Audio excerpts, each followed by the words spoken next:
So the machine we have behind us is a 1908 Dolbeer steam logging machine, and its purpose was to pull logs through the forest so that they would eventually be transported to the sawmill.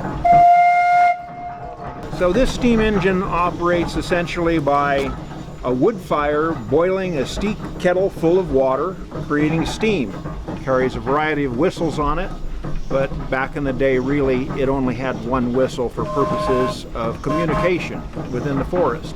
If there was a need for communication over the side of a hill, they would have what's called a whistle punk, a small boy that had a wire that was attached to the whistle, and he would watch the logging operation below and then pull the whistle at the right time so that the steam engineer could engage the machinery and pull the log up from an area where the engineer couldn't exactly see it. So what we will be doing is a demonstration of how this machine actually moved logs through the forest.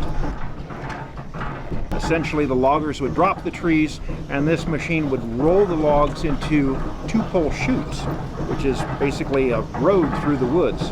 They would drag these logs through the woods, eventually dumping them into Shaver Lake.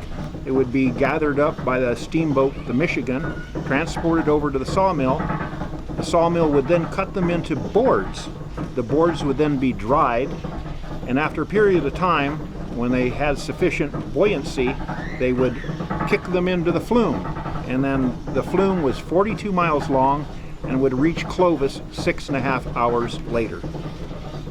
So at the turn of the century, this was the latest and greatest technology. And so for 108 years old, it's a pretty fascinating machine.